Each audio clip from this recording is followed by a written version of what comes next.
Julie Morris, thank you so much for joining us on the Plant Trainers podcast today. Thank you. We were having some fun just before we started the recording, kind of laughing around about the pronunciation of names, and we will call you Julie Maurice aujourd'hui. It has a little bit more of a curl to the R, Maurice. Oh, That's what I'm I sorry I didn't get it right. But you're not French, right? Most people don't. It's fine. It's fine. We are so happy you're here today. Do you have a moment of gratitude to share with us? Oh, okay. So every single morning, I actually have my own little mental gratitude list that I go through. However, what I'm really grateful for is where I get to go through this gratitude list in the first place, and that's my garden. I am so grateful just for the power of nature, what it has to teach us, the patience that it gives us, the amount of calm that it provides on a daily basis. And whether it be in the garden itself, my own garden, or anywhere, just underneath a tree, it's pretty amazing what nature really does have to offer, the way it allows us to slow down almost instantaneously. It's like a big natural hug of sorts, like everything's going to be just fine. Don't you worry. That's super cool. And don't forget, and I'm sure you don't, to be grateful that you can be there almost every day, where, in colder climates, nobody wants to be in their garden in the middle Nobody of wants to be November. outside, yeah. No, yeah. So, just like, I'm just thinking, like, to be able to do that on a daily basis is like, wow, so amazing. And it makes me be grateful for these Just the months more. plant inside. Seriously, for real. Just having that relationship with plants overall, I think is so magnificent. Super. And and for those people watching on YouTube, there's a little plant behind you now. So There's a little, that's very telling.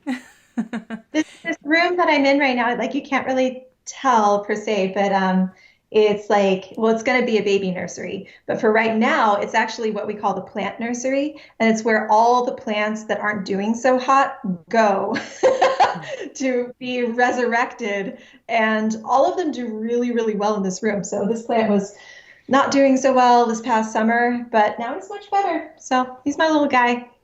That's super interesting how they kind of thrive in that room. We have rooms in our house where plants don't thrive at all. What, So every single room? I haven't tried the bedrooms yet. I don't know. Are you supposed to sleep with plants in the bedroom? I don't know. I've heard some like Ayurvedic or like Feng different shui. feng shui. Different people have different ways of thinking about it.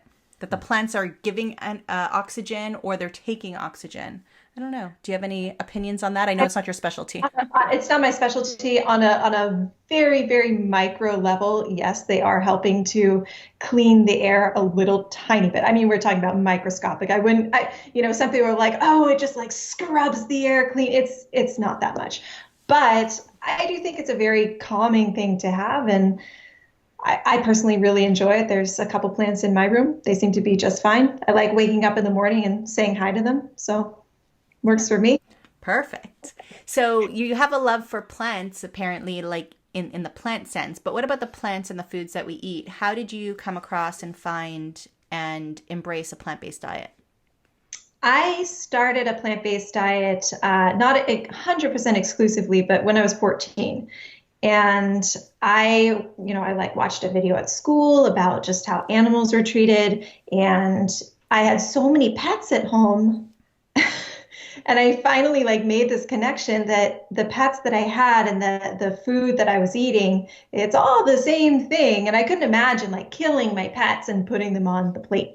And so that's really what started like my plant-based journey overall.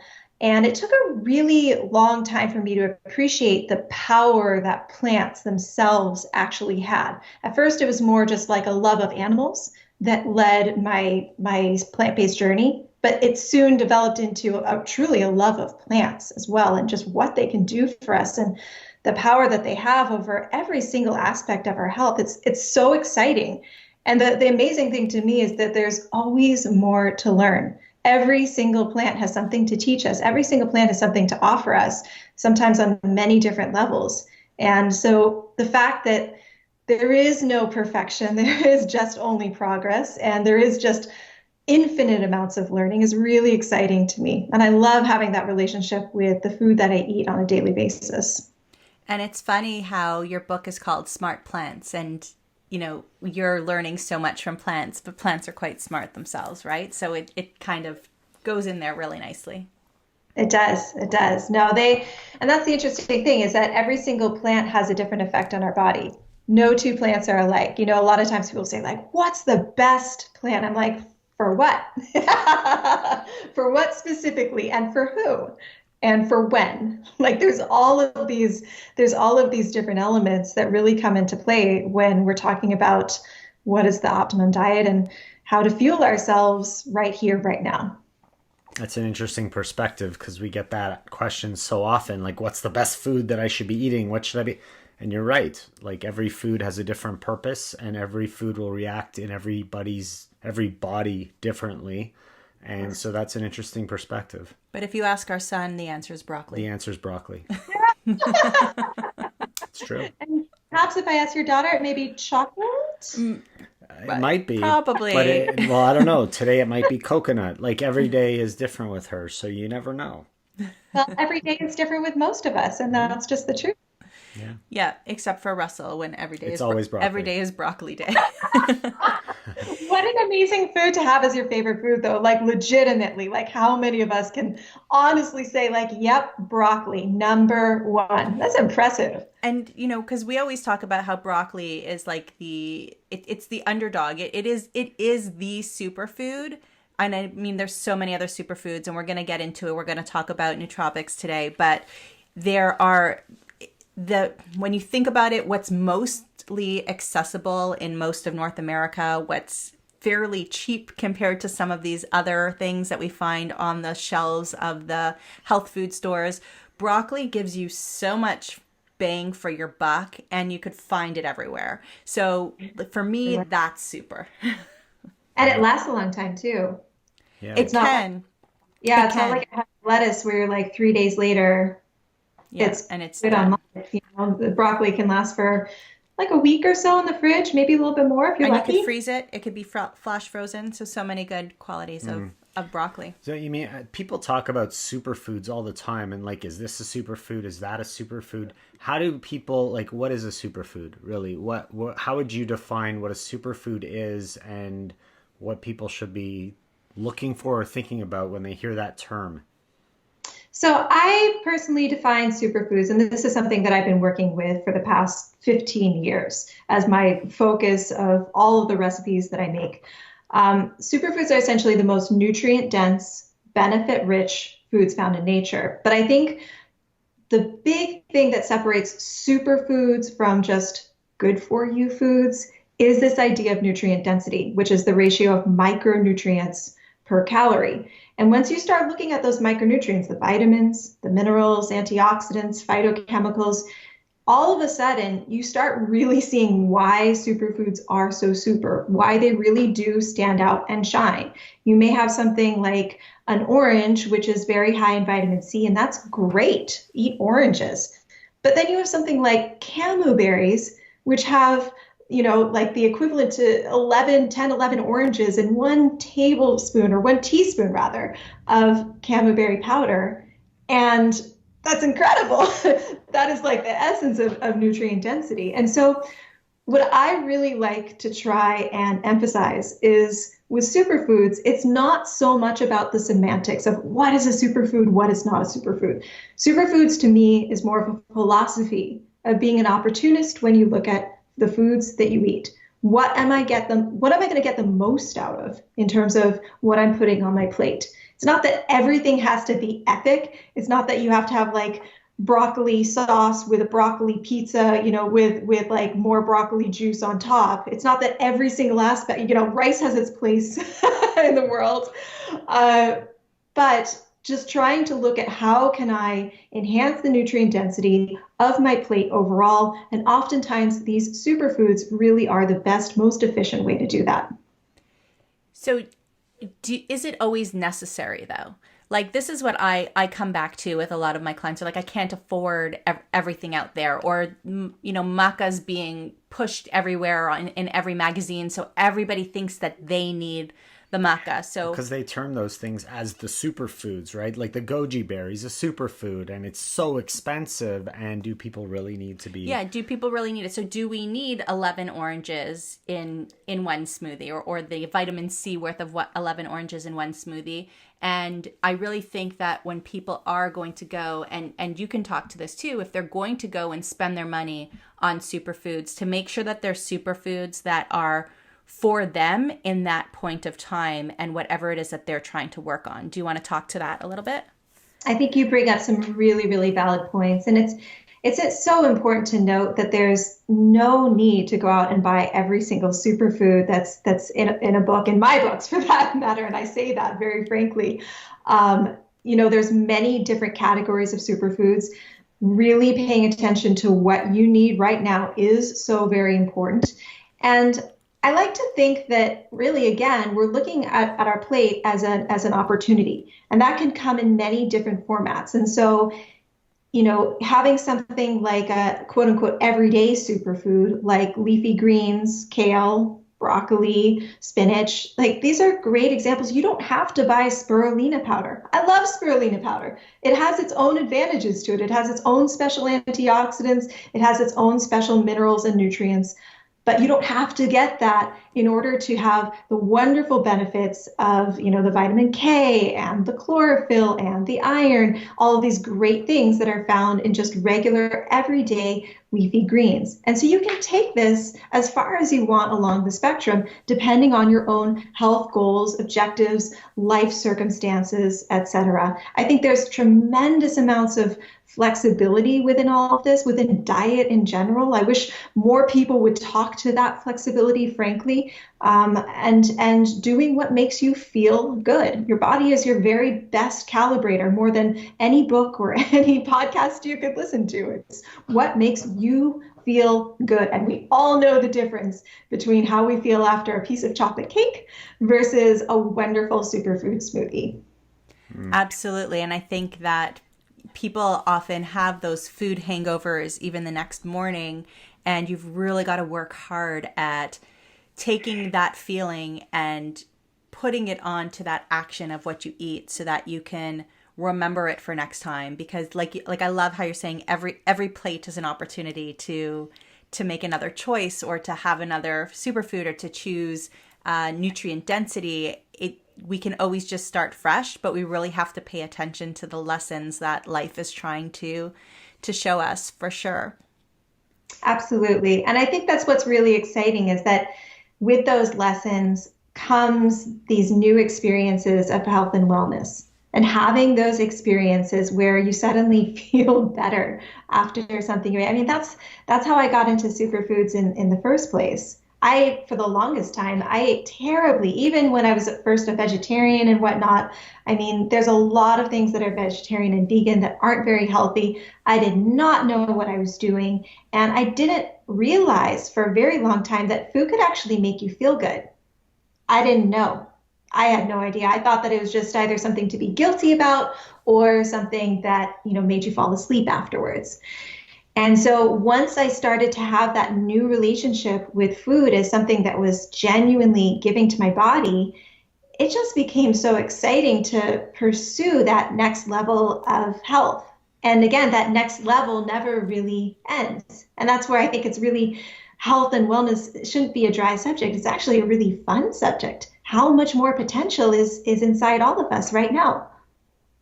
Right, and we're evolving. We're always evolving and learning new things and adjusting and adapting to try to better ourselves in every possible way, which is why, like you said, it's so important for people to find awareness and be aware of how food makes them feel. And a lot of people don't really pay much attention. People these days are very quick to just shovel food down their throat and move on to something else because something else is more important. And we need to really be spending time and focusing on how we feel with the foods we're consuming. So let's learn something new now. So before I said nootropics, and I think for some people, they may have even paused the recording already to go look that up. It's not something that we've really talked about before on the show. So why don't you explain to everybody what that means? Sure. So the simplest way to think about nootropics is basically they're like superfoods, but they can help enhance your brain performance, specifically your brain performance. So I kind of think of them as these brain boosting, cognition enhancing substances that can improve the way you think, they can improve the way you feel, and they can improve the way you function, all without side effects. Now, what's really important when we're talking about the subject of nootropics is to realize that there are different types.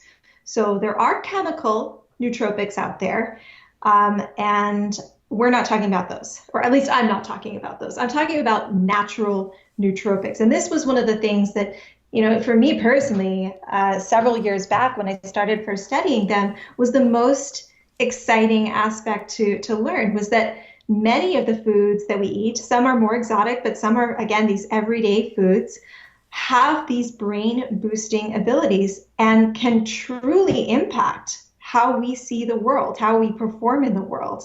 And this can make all the difference in how we think, feel, and function.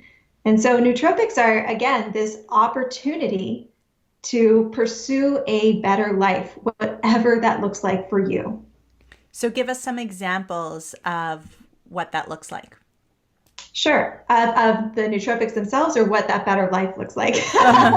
Let's talk about the nootropics themselves. Got it. So a few examples of everyday nootropics, because some of them, again, they are like a little bit more out there, but a few examples of the everyday ones. One of the best ones, frankly, is purple berries. Purple berries, which includes things like blueberries, blackberries, elderberries, but even what we wouldn't consider to be purple, things like raspberries and strawberries, because they still have the same antioxidants.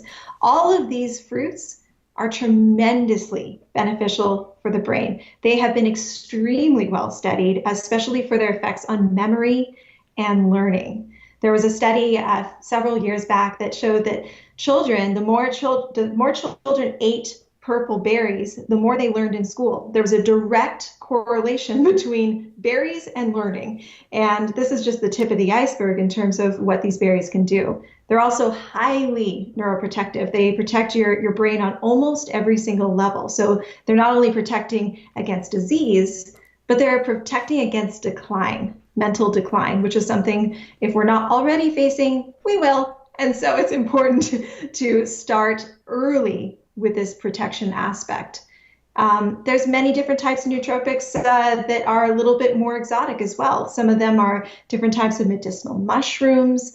Lion's mane is a huge one. Reishi is another fantastic one. There's many Ayurvedic herbs out there and things that are used in traditional Chinese medicine. One of my personal favorites is ashwagandha, which is an amazing herb, especially good for difficult times of stress and burnout. That is an incredible tool that can help us, keep calm and carry on. And how do you decide how much of this you need on a regular basis every day? Really good question. It totally depends on the type of nootropic. It also depends on the source of the nootropic that you're getting. So let me explain that a little bit. Something like fresh berries, I wouldn't worry so much about the amount. If you're eating a handful or two, like a serving or two, like that's enough. You don't need to worry so much. Something like ashwagandha is a completely different story. You may be consuming ashwagandha as a powder so that it still has a little bit of fiber in it, and you may be able to consume it a touch more, or maybe you're consuming it as a tincture and it's already been really condensed. All of its active compounds are very condensed, and so maybe you want to consume a little less. Because I'm not a medical practitioner, I like to say, A, ask your medical practitioner, but also B, check with the package or the manufacturer as well, and go alongside those recommendations. I normally say with any type of new regimen, just start slow, see where things are. Everybody is different. And even the healthiest foods on the planet, some of the coolest foods on the planet, they may not be right for you. And that's just the way it is. And I've had several of those experiences myself where I'm like, not right for me. It's okay. It's okay. Move on. There's plenty of others to choose from.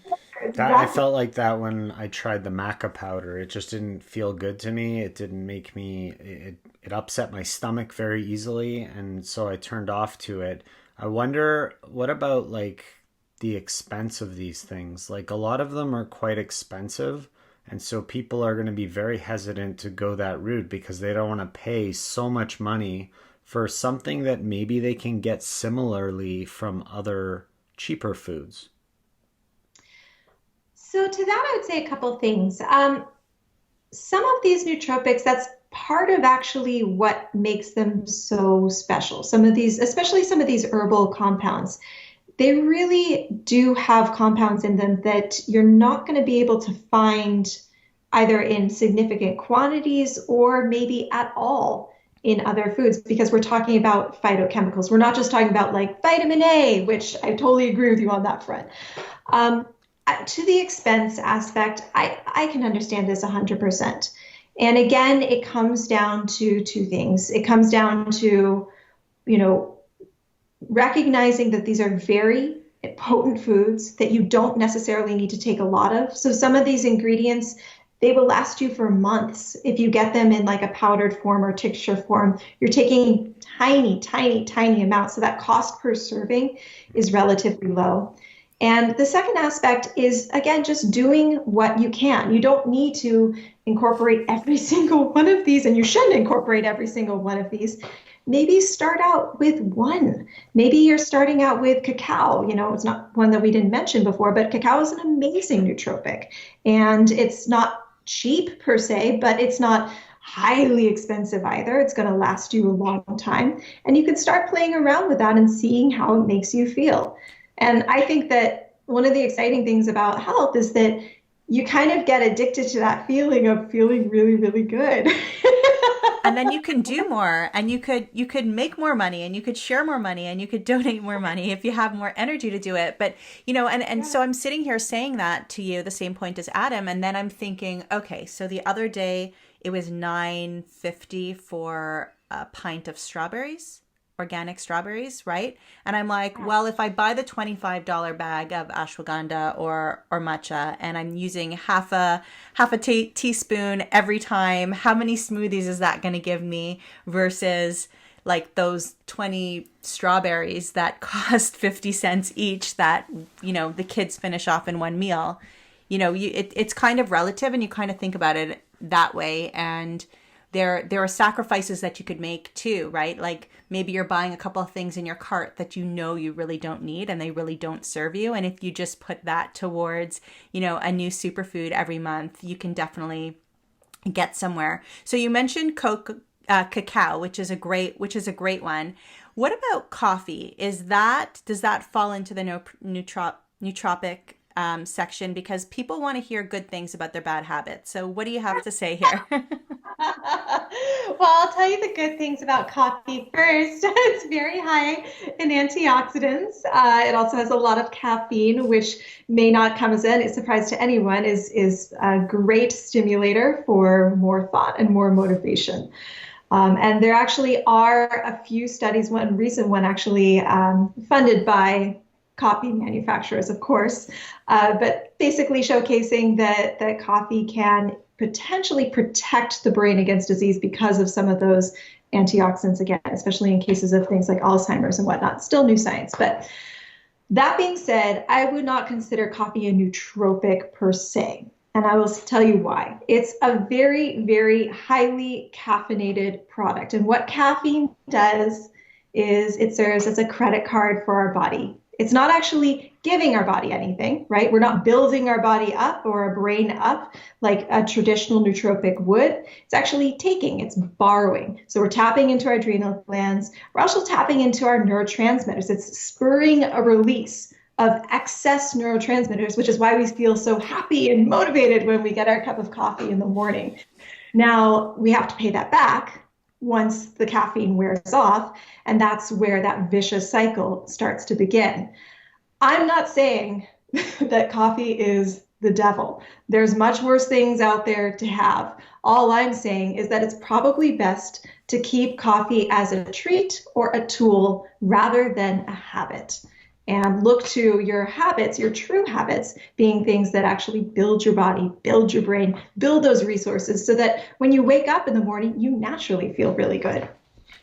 And I think a lot of people, So for me, the times in my life where I've given up coffee, I've given it up, but I still want something warm. I still want something creamy. I still want something in the morning or in the afternoon. So I will have a cup of coffee every morning now in this point in my life. In the afternoon, I usually want something similar, but I'll never go back to the coffee again. It will always be something decaffeinated or something else. So what can you recommend in terms of nootropics, in terms of just superfoods in general for people to drink when they want something rich and creamy and warm, but they don't want the caffeine to come along with it?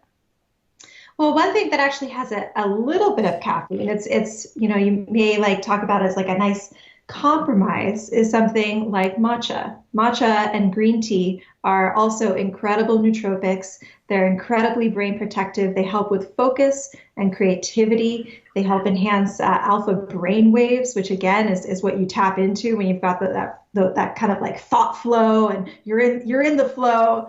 Matcha has all of that and more. And it has anywhere from half to a third of the amount of caffeine that coffee has, but it has all of these benefits that come along with it. And it also has an amino acid called L-theanine, which helps us relax at the same time. L-theanine is a very, very calming amino acid that helps to enhance a neurotransmitter called GABA.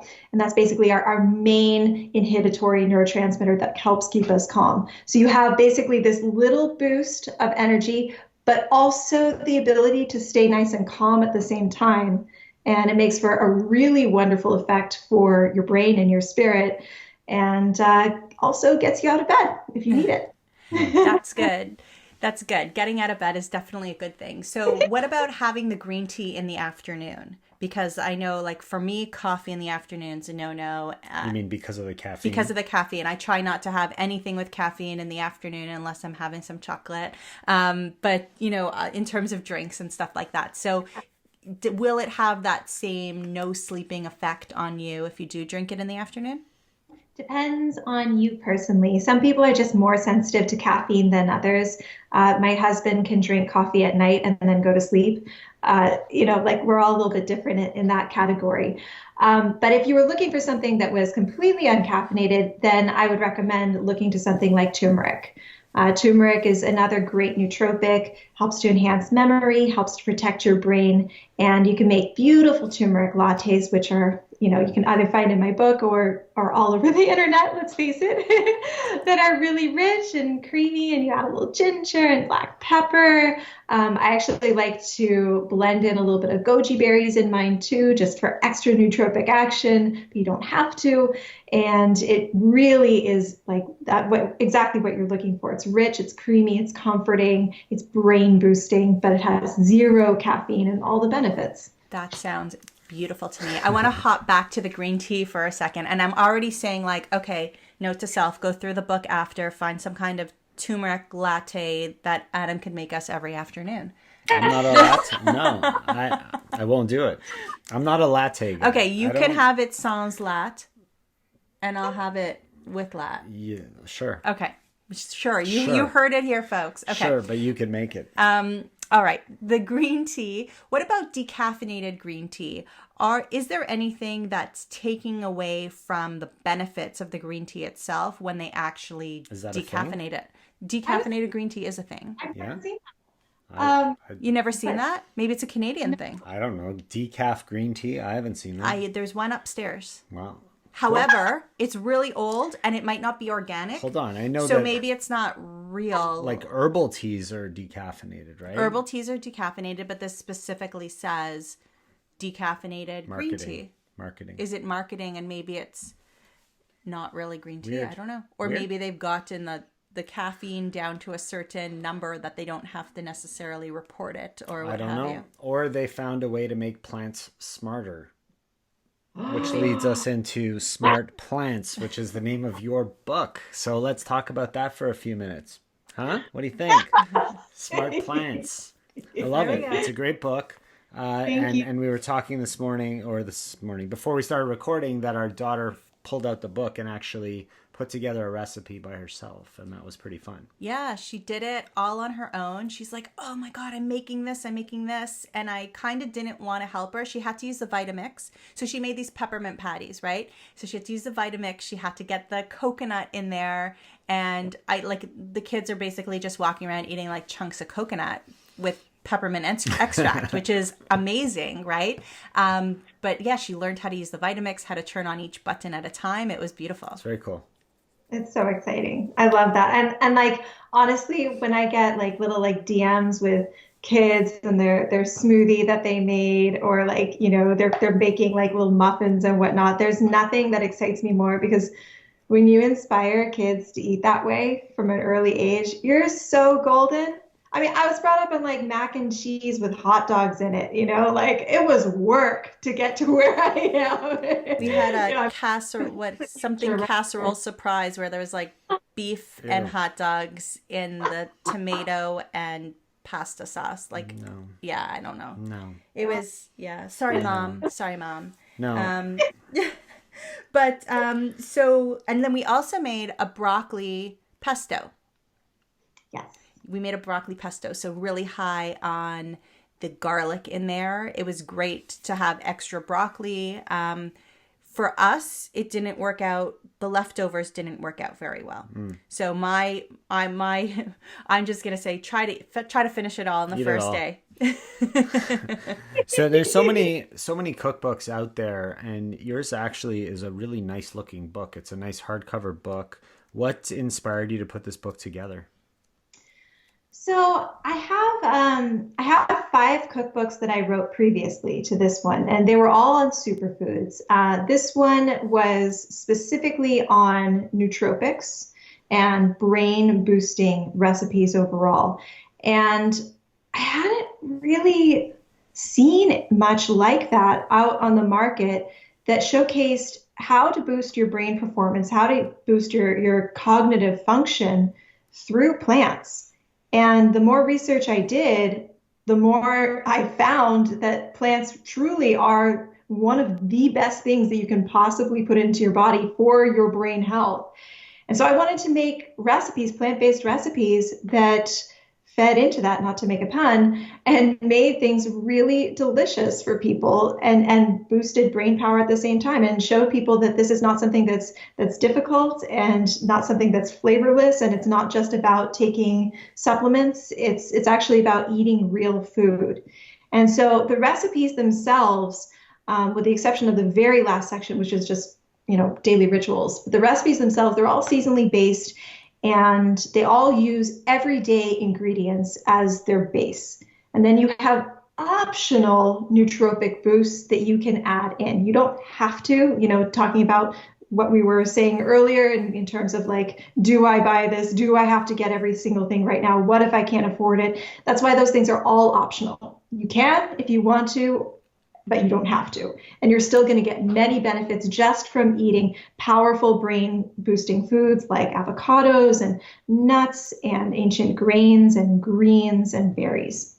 And I really respect that, because we'll get a lot of questions from people saying, hey, I was looking to make this recipe, but I don't have this ingredient. What can I use instead, or what should I do? And I think the way that I cook when I'm not cooking from my own head is I look at the recipe list first and I see if that's doable. And then I look at the steps and make sure I don't get dizzy. And then I go ahead and I make it. But if you say these are the ingredients and then you keep reading and you say, but if you want to put this, this, and that, it gives you that opportunity to still go ahead and make it. And people don't know how the recipe will change if you take things out. So you're not taking anything out, you're putting it in. So I really do respect you for doing that. So thank you. So for our YouTube people, this is what the book looks like. It's a really nice, thick book with 65 recipes. It's called Smart Plants, Power Foods and Natural Nootropics for Optimized Thinking, Focus, and Memory. So Julie, if people want to get the book or connect with you, where would you want them to go to do that? So the book is sold at all bookstores, both physical bookstores and online, Amazon, all that goodness. You can also go get the book on my website, which is called Luminberry, berrylikeaberry.com. And they can connect with me there if they want. I'm also on Instagram at Superfood Jules, Jules. So those are all good places to get more of these free recipes, actually, more recipe tips, ways on using some of these superfoods and nootropics, et cetera, et cetera. And so we'll put those links in our show notes at planttrainers.com. What would be your favorite recipe to make in this book if you had to choose one? Putting you on the spot. Oh, dear. So tough. Oh, my God. I'll tell you what I'm craving right now. Good. Like, it's not my favorite recipe, but right now there's these citrus sweet potatoes in there. I love a good sweet potato. So these are roasted sweet potatoes, and they have this fresh citrus juice that they're tossed with a little bit of coconut, a little bit of arugula. They're just really fresh and alive tasting, but they still have that hearty base to them. I could use a plate of those right now. Sounds good. I'm looking forward to making the tofu and kale dish.